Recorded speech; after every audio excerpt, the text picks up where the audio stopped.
Good evening and welcome to the May 20th, 2025 meeting of the Spakenkill Union Free School District Board of Education. The board will take a vote to adjourn to executive session for the purpose of seeking legal advice, which is protected by attorney-client privilege. It is anticipated that the board will resume the public session at approximately 7:30. Do I have a motion to enter into executive session? So moved. Do I have a second? Second. All in favor? Aye. Aye. 5-0. Okay, we'll see you around 7:30.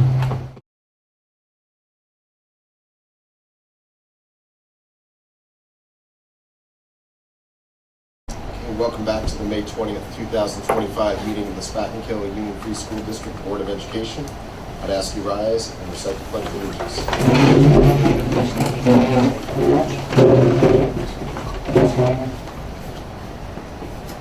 Pledge allegiance to the flag of the United States of America and to the republic for which it stands, one nation, under God, indivisible, with liberty and justice for all.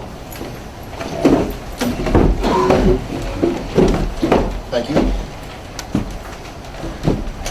Item 3.01 is comments from the public on consent agenda items only. Do we have any public comment on consent agenda items? Any board comments, anything needs to get pulled and discussed? Okay, with that, I'll entertain a motion to accept the consent agenda as written.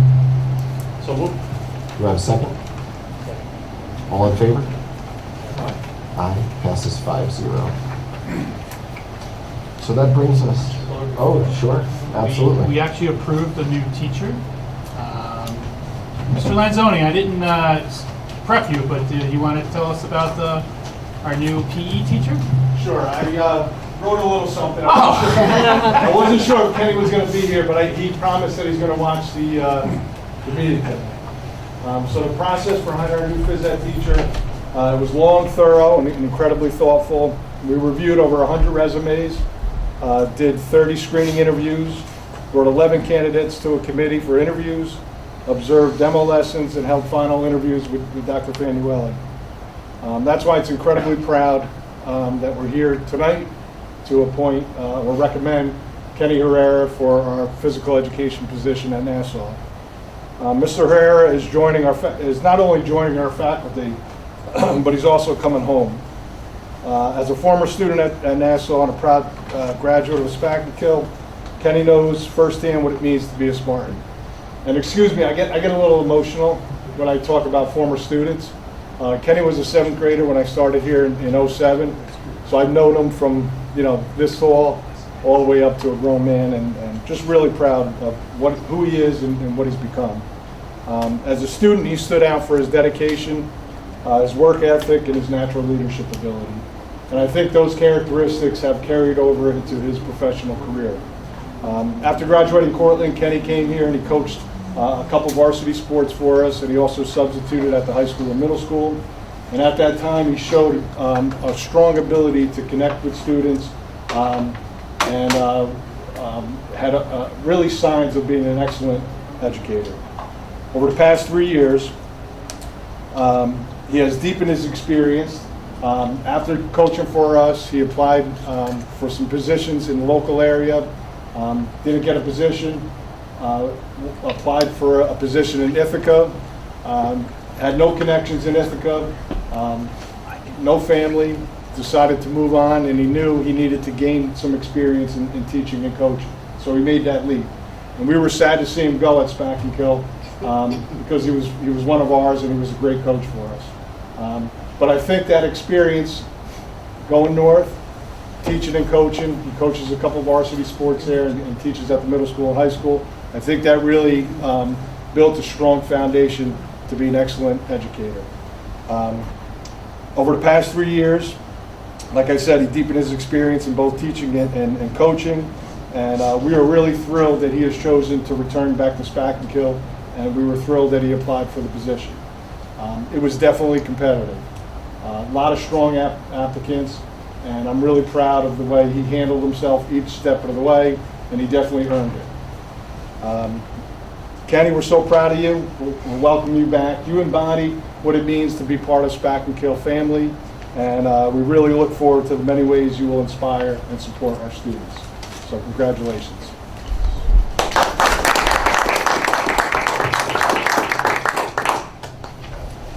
You know, if I could, I'd just break protocol a little bit and make a comment too, you know, at this time, because I've known Kenny a long time too, even longer.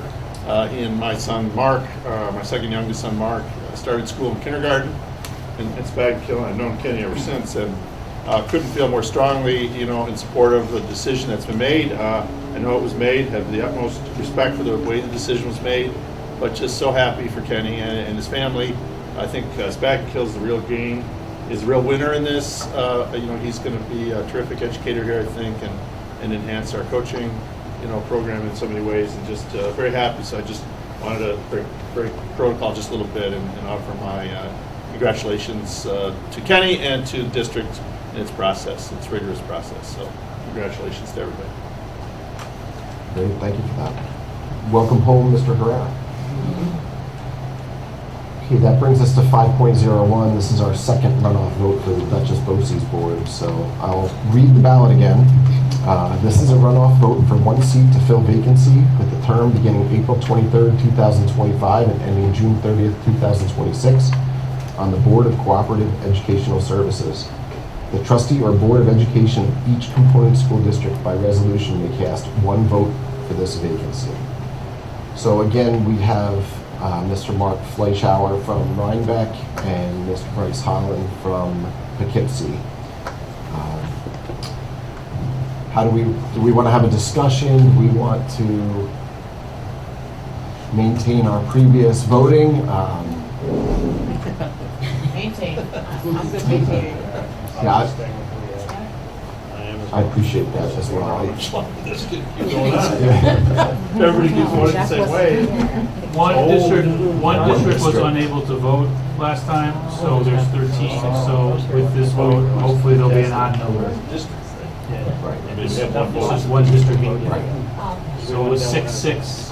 So there is a 7th, there is a 13th district. So the tide will be broken. Could. You never, It's an odd number. should be. It's an odd number. Okay, so with that, I guess what we'll do is we'll start with Mr. Fleischauer, and I'll start the voting off. I'll say nay, and we'll just go down the line. Nay. Nay. Nay. And Mr. Holland, I'll say aye. Aye. Aye. Aye. Okay, thank you.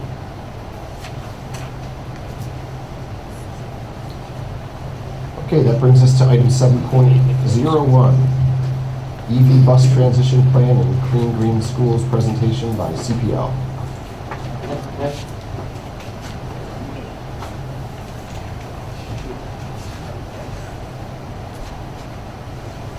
Where would be a good place to present?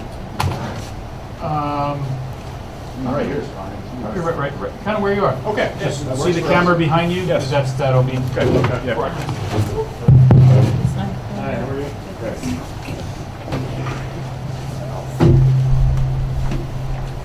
All right, well, good evening, everyone. My name is Chris Vidani. I'm one of the architects that work with the district. I have here with me today Greg Royer from CPL as well. And I'm going to have him take the lead on this presentation. It's basically talking about the electric bus transition and where we go from here. So take it away, Greg. All right, thank you, Chris. So we started I guess first of all, is everyone familiar with the mandates that New York has set for 2035? Are you familiar with the latest change that just occurred? No. So it's been, I know we've been talking about this for over a year. There was word that they were going to allow for an extension for the first deadline, the 2027. That is official now. So you can file at some point, I don't think it's in the portal yet, but at some point you'll be able to file for an extension to July 1st, 2029. So once that's available, if it makes sense to do that, that is an option. One caveat to that is districts that have completed a fleet electrification plan are going to be eligible, and then other districts that haven't are going to have a tougher time getting that extension. So you guys are in good shape with where you are in this process. So I'm just going to kind of walk through. There's a lot of details in this. Feel free to stop me if I'm you gonna have stop questions. just so the board has clarification on the 2 years. They didn't change the back end of when you have to have your fleet done by, but they gave you 2 more years to start Right. with that. Yeah. You can still purchase diesel for the next. You could, if you If your waiver is approved. if your waiver is approved. Right.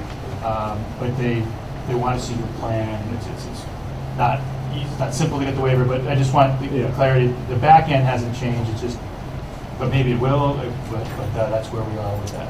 Yeah, that's a good point. So I think likely what's going to happen, so NYSERDA just put an RFP out to outsource a large portion of the clean transportation effort. In that RFP, they do mention districts doing a 3-year update to their FEP leading up to 2035. So I think what's likely going to happen with, increasing the size of the team that's pushing this out across the state is that they're going to use all those 3-year rolling updates as we get closer to 2035 to figure out, okay, do we need to kick this out 5 years? Is it 10 years?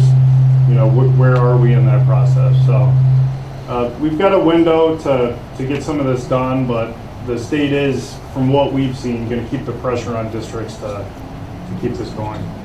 So.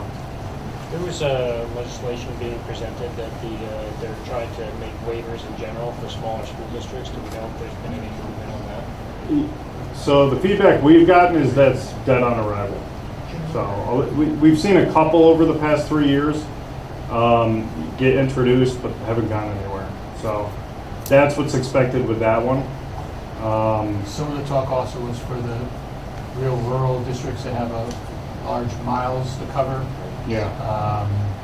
But I don't even know if that's going to happen. That was one of the pushes because the batteries aren't set for that distance yet. I don't even think that's happening. Yeah, and I think a lot of that is just without concrete data, because we actually have done the largest geography in New York State, which is Saranac Lake. They run about 650 square miles. And we were able to get, I think, all but 3 routes to work. So based on our phasing plan, they were gonna, save those to close to that 2035 date. So I think with proper planning, you can mostly get there. And then as technology increases, the expectation is that you'll be able to get all the way there. So with your district, I was just telling Chris, this is probably one of the easiest assessments we've done because all the routes work with the smaller buses. You've got the space at the middle school. It's very easy. So I think during the transition, you guys will have a pretty easy time getting that completed.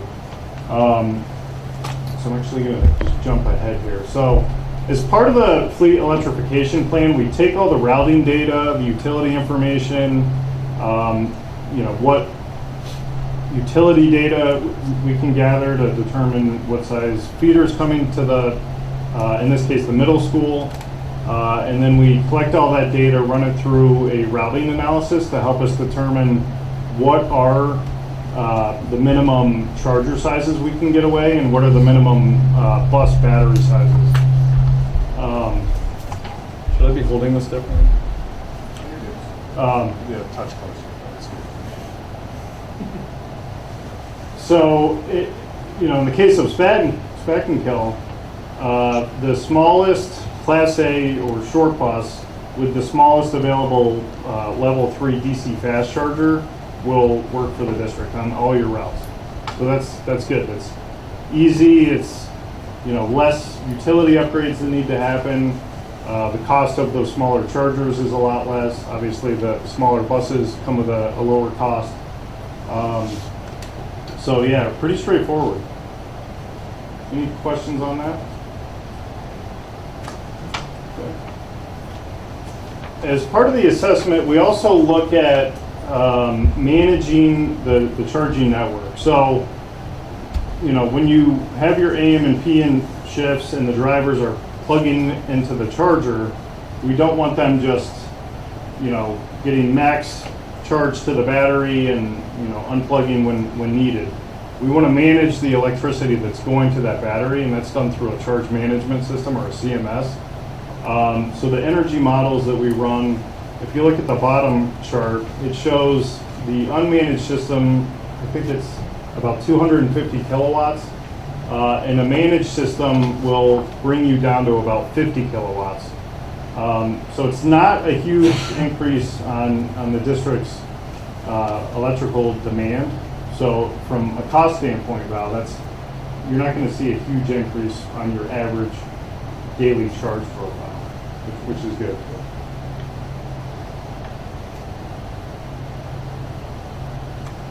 And then next, we just have some information on the feeder that's coming into the middle school. Currently, there's about 3.8 megawatts of available headroom. So adding that, you know, even at your worst case scenario, you know, if you have an early dismissal and you do have to use the max capacity on those chargers, you're well within the available space on the grid. So that's not a concern. Again, this is probably one of the easier situations that we've come across, which is great. So just to clarify, so that means we wouldn't require a service upgrade? So there wouldn't be a feeder upgrade, but you would have to add new service coming to the chargers. Yeah.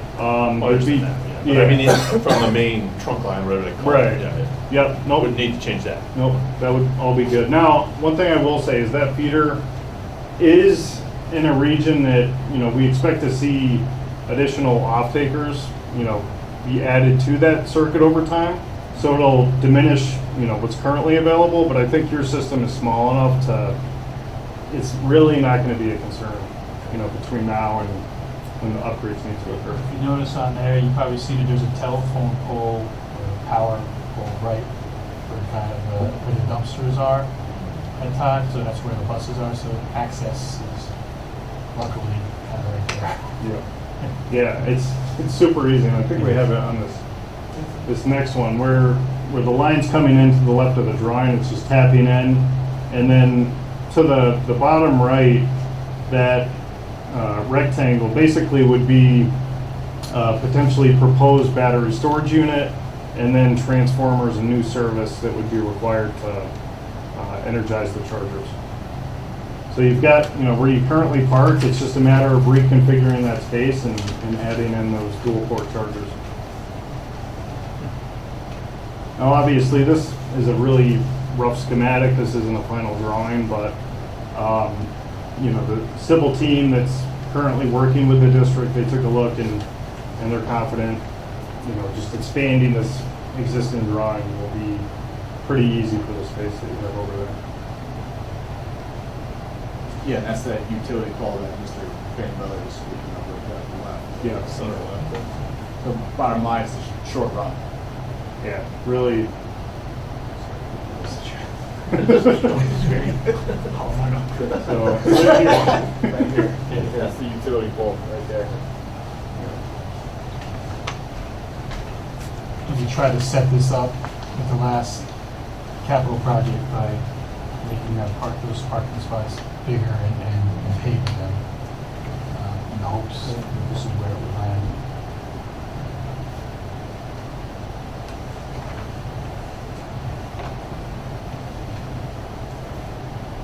So the next couple slides are just a couple things I wanted to mention, nothing that's required at this point. So vehicle to grid is something you may have heard of. It's coming through all the utilities at some point, essentially because you're going to have all these battery packs, you know, 156 times 12 buses is a lot of potential energy storage to just be sitting there in the summertime. So what vehicle to grid allows is for you to inject that power back into the grid during peak demand periods, and the utility will pay you some fee. We don't know what that looks like yet because the programs haven't been established, but we do know it's coming. So there's a lot of work going on with the Public Service Commission to iron that out and what the new rate tariffs look like and all that stuff. So that's something that will be available in the future, and we can certainly help, you know, navigate you know, if that makes sense or not. And then next, battery storage. I know is there a moratorium locally on batteries? A lot of municipalities have a moratorium. Yeah, a lot of them do. Fire risk. Yeah, and a lot of that is related to the ion and cobalt phosphate batteries because they burn at about 25,000 degrees. So getting enough water on site to put that out is near impossible. So you have to just kind of let it burn out, unfortunately, while it's dumping chemicals into the air. What we look at is an iron phosphate technology that burns at about 450 degrees. And the way they're set up, so that Connex box looking storage unit has modules in it, almost like a server rack, where you slide the battery packs in to a main circuit. And if one of those burns out, you don't have to just get rid of the whole system. It's just a matter of replacing modules and getting the battery storage system back up and running. So that's much safer, and I think likely what's going to happen is things are going to transition to that technology, and there's some others behind it that are being researched and developed right now. So I think pretty shortly here we'll have other options aside from some of the fire risks we've seen out there. But what's important about this, one thing I do want to point out, is if the utility goes down when you're doing a charging cycle and school gets dismissed early, or there's some type of situation where you got to get the kids home quick, but you don't have the power, that's where a battery unit comes in, because it's holding that energy to be able to deliver to the buses so that you can get the kids back home.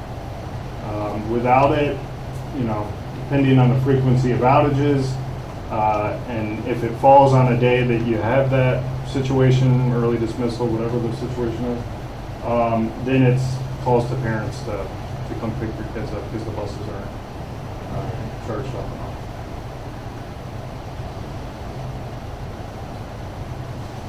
Okay, next is some budget information. So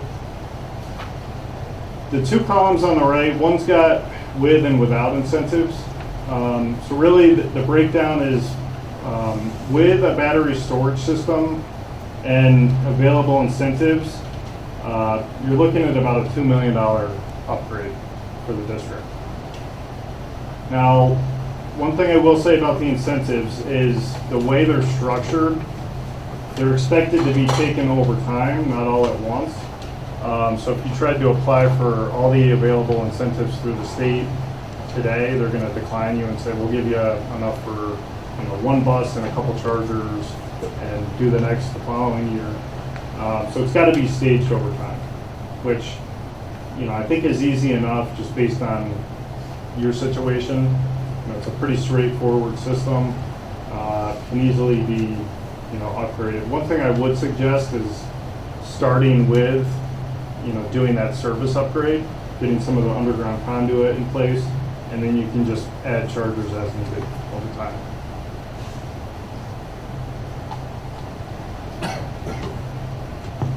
And then this is just a breakdown if you were to do 3 initial buses and chargers and do the battery and the infrastructure, at once. As you can see, the cost to just add those subsequent chargers is, your main cost is that first initial upgrade.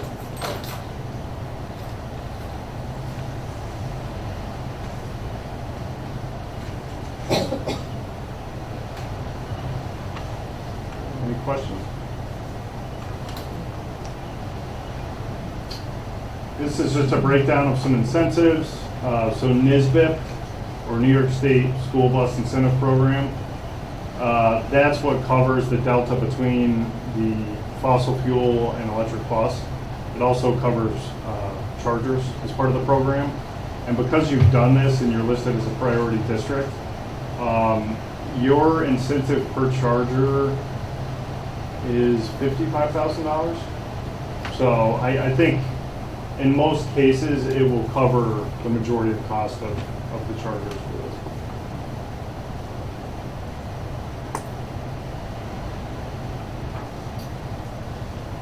Okay, any questions on the fleet electrification? Report that's been finished. I think I would only ask, what is the difference if the buses are housed in a temperature-controlled building? Does that reduce the energy usage, or does it elongate the battery life or anything like that? Yeah, so good question. Yes, it would reduce charging times, but you're also running heat to condition that space. So there's that interactive situation. But really, it's just, as long as they're plugged in and it's doing its preconditioning, which is going to be important whether it's inside or outside, you are going to use a little more outside, but these battery packs are pretty small on the Class A bus. So what we've accounted for is shown in that table. So really not a huge impact. Okay, so as part of this, we're looking at additional assessments. So Train HVAC company is working through a contract that an application that CPL submitted. They're doing an ASHRAE Level 2 energy audit for all the buildings. So part of that is to see what they come up with and look at doing an energy performance contract at some point to reduce, the replace lighting, HVAC systems, things like that, reduce costs, but more get some of those old antiquated systems replaced without any impact to the district's budget or tax base. So we're working through that. We did get an update yesterday, and I'd say they're about 40% complete with that study. There was a delay with purchase orders with NYSERDA, which is a shocker, right? Yeah. But we did get those, so we told them to move full speed ahead. I think they've collected all the data they need. They've been on site a couple times. It's just a matter of kind of wrapping that up and getting the report ready. And then also as part of it, my team is working with Chris and his team on more of an energy master plan. So they kind of go hand in hand with future mandates and kind of the state's overall goal. So items that are identified in that study, we're gonna work with Chris and his team to see how they align with future capital planning, and you'll have really a complete roadmap of what can be done in the future. Mention that.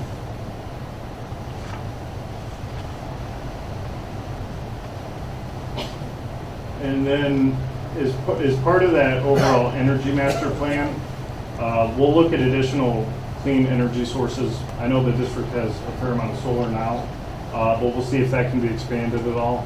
Otherwise, we'll just paint the complete picture and probably have something ready in the next few months to present back and kind of go over next steps.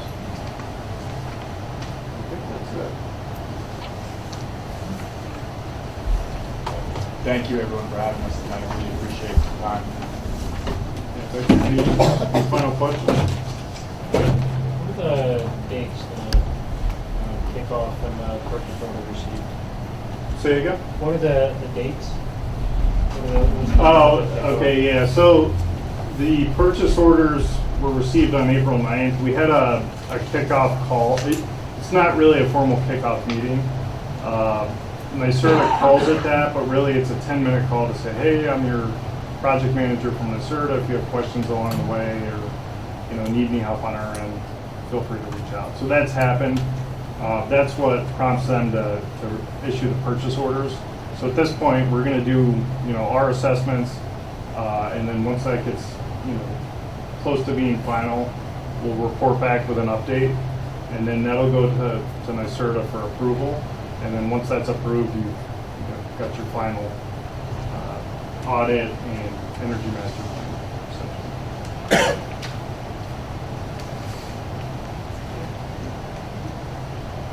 Val, anything to add? I just want to appreciate Greg and Chris for all the work they've done. They've kind of talked me through all this highly technical jargon.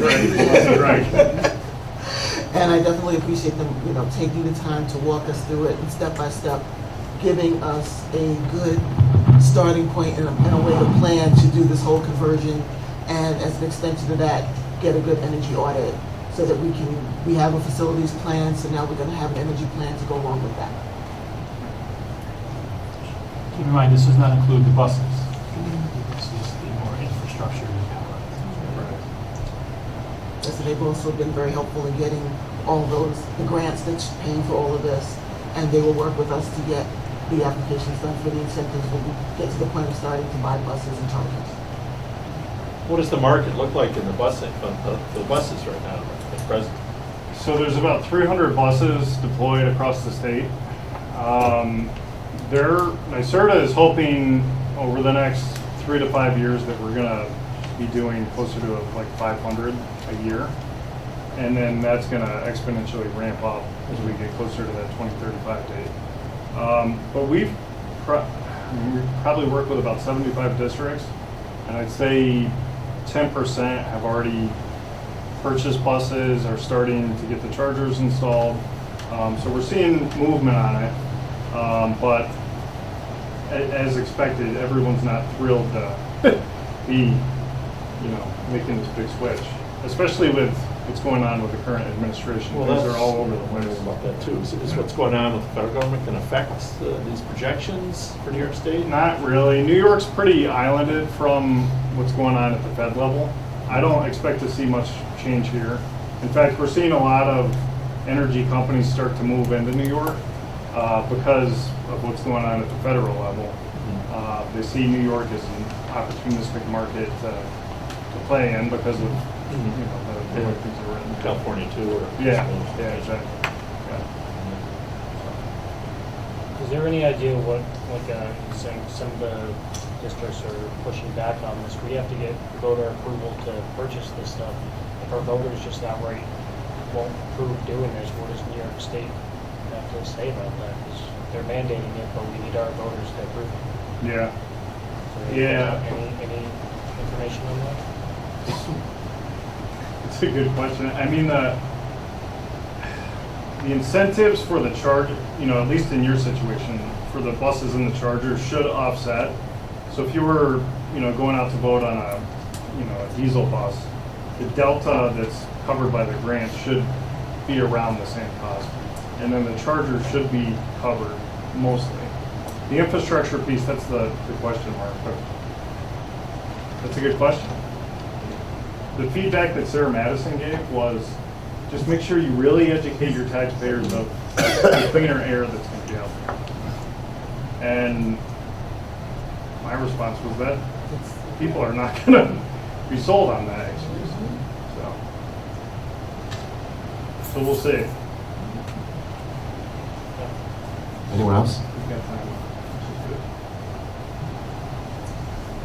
Okay. Thank you. Thank you very much. Thank you. Thank you. Okay, item 7.02 is our elementary update.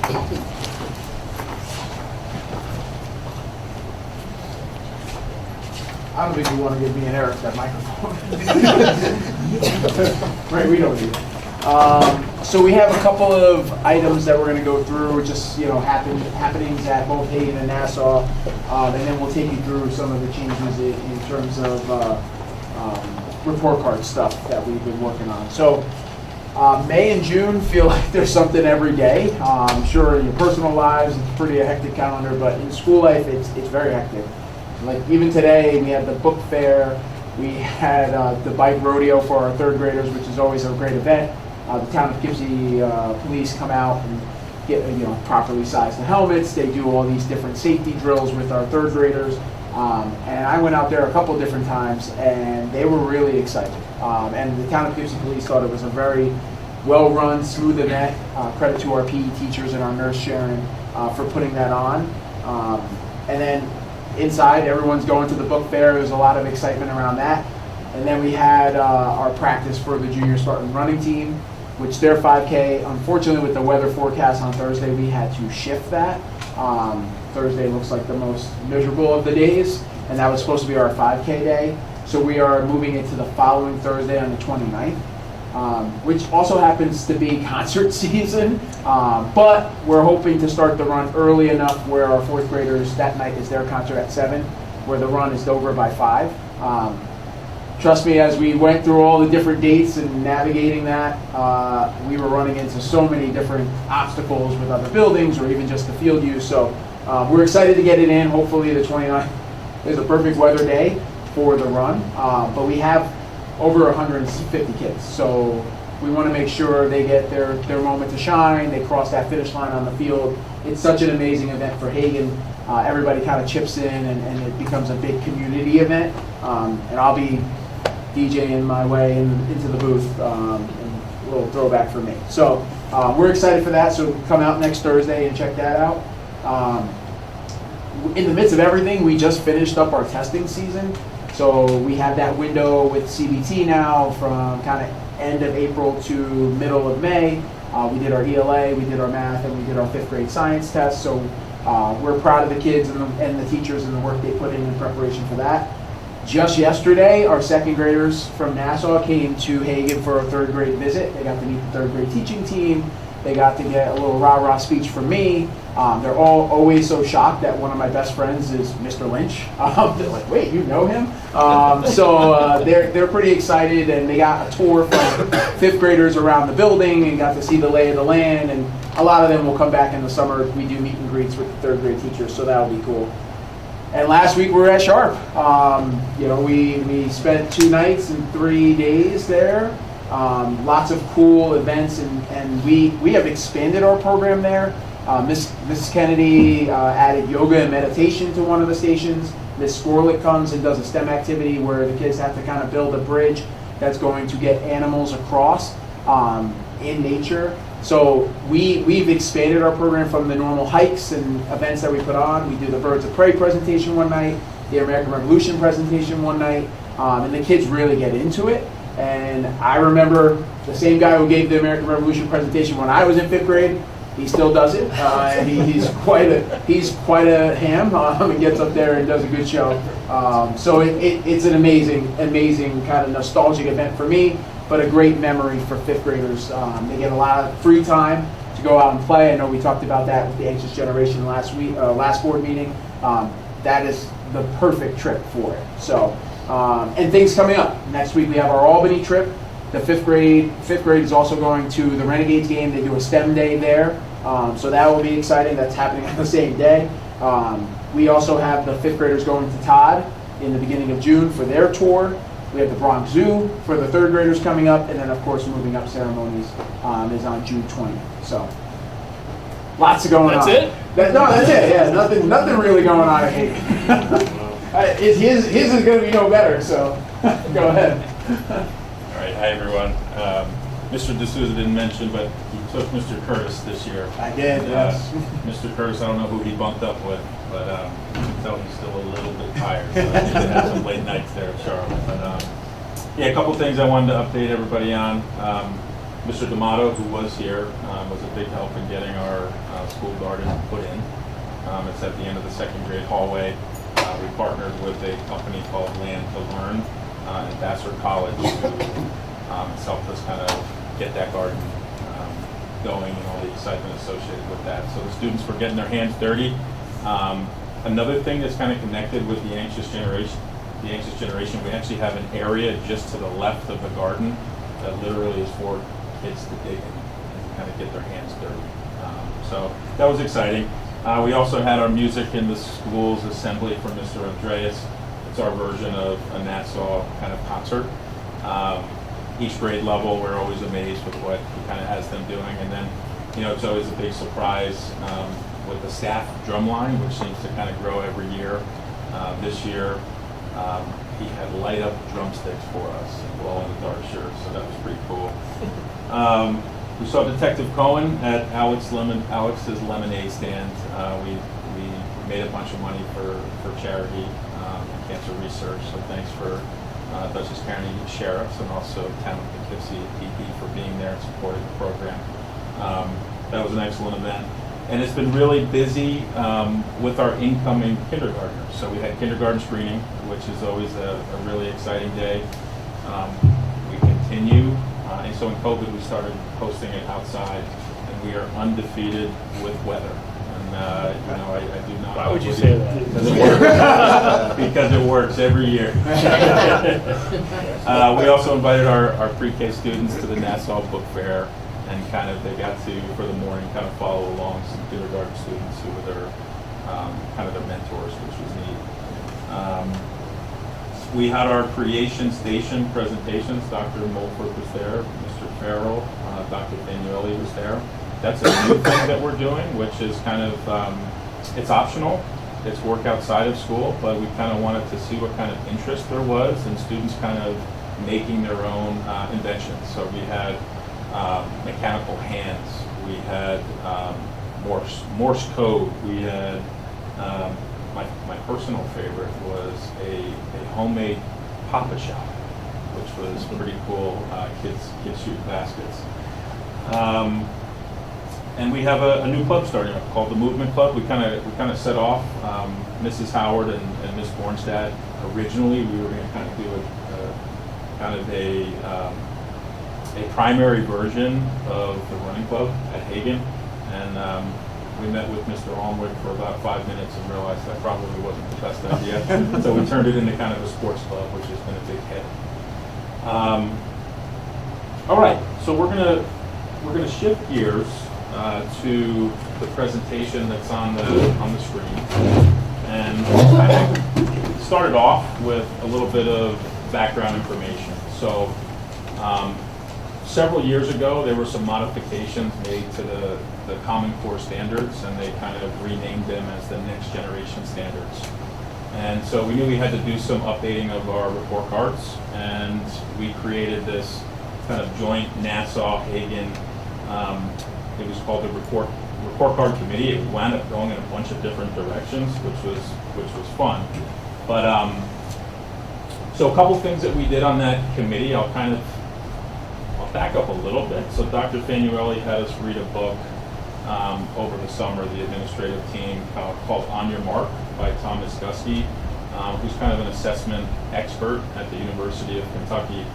And so we kind of had that knowledge in the back of our head and felt that a couple chapters would really help us kind of paint our pathway for this committee. So we read a couple chapters, we kind of found our purpose, and then there were a couple school districts that had already updated their report cards, so we decided to visit one of our neighboring school districts, and we visited Dale Farm Elementary in Arlington and kind of learned about some of their shifts. But what we did was we kind of created two main goals in our new report card, and as a result of those goals, and Mr. D'Souza will talk further about this, we wound up in the place where we unanimously wanted to move to trimesters, and he'll get in more detail. But kind of our goals that we kept going back to were making our elementary report card more informative and also simple. And also, this is the big one that we really have heard from teachers for years, to maximize the instructional time, and kind of the thought was that by the time a quarter was over and instruction began again, assessments were just starting again. And so we wanted to have those windows kind of be longer. So what does it look logistically as a change? So right now, obviously, we have 4 grading periods, approximately 9 weeks per quarter, depending on breaks and off days and spring break. So it's fast. I remember as a teacher, that second to third quarter transition wasn't much of a teaching block. So you didn't get a chance to really see that growth and spending time in instruction. You were trying to get things for report cards. Trimester-wise, it's 3 grading periods in total, approximately 12 weeks per trimester, and it gives us the opportunity for more in-depth instruction. And it really benefits all major stakeholders in our buildings. If you go to the next slide. So for students, it's really more time for mastery, more time for growth. We know that over-assessing does create a little more stress on the student. We're constantly trying to know where they're at, and to know where they're at, we have to assess them. And to put that on a report card means you have to have some data to back that up. So oftentimes they're the they're the downstream effect of that, and they have to do these assessments quite frequently. So now, with that information being less pressure on them, we can tailor our feedback and support and see the fruit of the labor. For teachers, it's more appropriate pacing for their teaching, more meaningful assessments. It's the whole quality over quantity idea, and gives a clearer picture where students are at when they're having the conversations with parents. And for parents, you're going to get more comprehensive reports, more time to see that growth and address issues in real time, and more robust and meaningful conferences, because instead of having it that week before Thanksgiving, it'll now probably be that first to second week in December. That gives you a longer time period to know the child, give more detail in those conferences, and how we get ready for the next trimester and help support our kids. So really, this is an opportunity for us to see, where kids are at, but also give them the time and the ability, and the teachers the time and the ability to really make significant changes, especially in the middle of the year as we move into the second trimester. But that doesn't mean less contact, because if a parent wants to reach out or anything like that, that's still going to be available, and something that teachers will take a lot of pride in, and I'm sure they would contact parents if there was a concern in that regard too. So we are not the only, Vale Farms and Arlington have moved to trimesters elementary-wise, and they have seen a real big benefit. The teachers and the principal kind of gave us the information that we really felt was significant to that change. So, questions? That's that? Yeah, that's it. Yeah.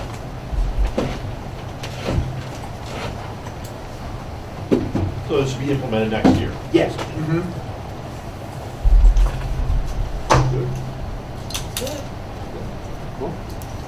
Want to thank them for their work, because we really talked about this probably 2 years.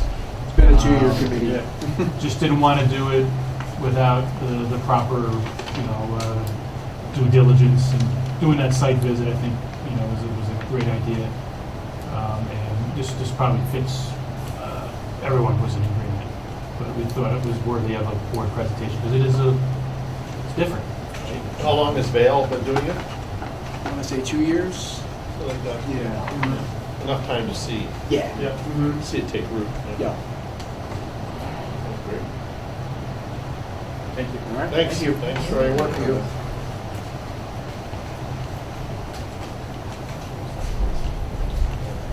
Okay, that brings us to 8.01 board correspondence. We had an email with regard to the senior tax exemption that the district clerk has addressed.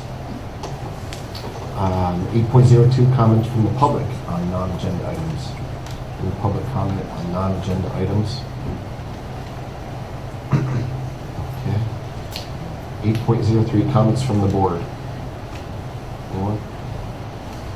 I saw the acceptance of the 2 grants, and that's awesome. Again, a lot of work goes into those, so appreciate the work that goes into writing those grants and getting them for the students. The governor has a cell phone mandate coming up. I don't know if I missed that last meeting. Was that discussed at all? So I didn't really hear it other than my son told me about it while I was away. So that is accurate. We are working internally, and by August 1st, we need to have a plan adopted by the board, or policy. It is pretty much, it's more than what we thought. So it is going to be not on their person during the school day. So we're working on some logistics, and there's some things we have to do and put in a policy so that parents would have access, basically it's going back to call the main office, that sort of thing. So we're looking through, going to do that internally, and then something will be coming to the board probably in July. Is the state providing any funding for whatever the perspective is to not be subjected? There is funding. I don't know how much we're going to be eligible for. We plan on using.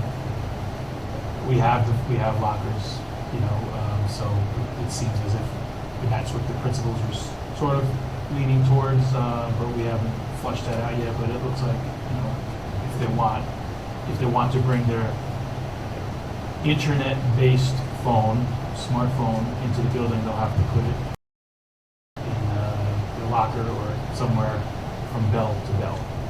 So the beginning of the day. Did she say, is this extend, or is this just our own policy that extend to smartwatches? It does. It listed anything that's internet, that can get the internet. So it does not include, for lack of a better term, a flip phone that has maybe cellular where you can call or text. But anything that's internet-based, anything you can get your social media on, anything like that, cannot. So it's interesting to see where this is going to turn. If people are going to have two phones or have a flip phone instead of. If they're storing them in their lockers, are they able to go and check on them in the middle of the day, or what prevents them from checking on them? Well, they're not supposed to. That's part of there's from bell to bell. So we have to figure out if they're trying to sneak to do that or something. That'll be up to the administration to figure out how to do that. I'm wondering if you're going to start to see people with flip phones. Somehow. Which we'll have to address. I'm glad you brought it up. It's good. We will have something ready for the August 1st deadline. Anyone else? Yeah. Yeah, ditto on the grants. We appreciate all the effort that goes into those. And you've got about 12 minutes to go vote on the budget and a board trustee. I'll turn it over to our superintendent, item 8.04. We'll have a nice surprise for one of our board members here. So we just received this and literally last week, and we got an email today. So one of our board members is being recognized. So the New York State School Boards Association's Board Excellence Recognition Program is designed to acknowledge those school board members who strive to continually expand their governance knowledge and skills. And one of our members has taken some more training. Mr. Dan Kohler. What? Yes, you did. So this is pretty cool. So we want to recognize him, and we talk about the board in general, but specific to Dan, that you don't get a lot for being on the board. You give up your time, you give up your energy. So it's always good for us to have a reason to recognize. And thank you for taking on the extra training, which you just probably did on your own. I don't even know it's going to lead to a refrigerator-worthy certificate. But congratulations. Oh, thank you. Appreciate it. Lauren, do you have pictures? Put this somewhere. Why don't you come to the front of us there?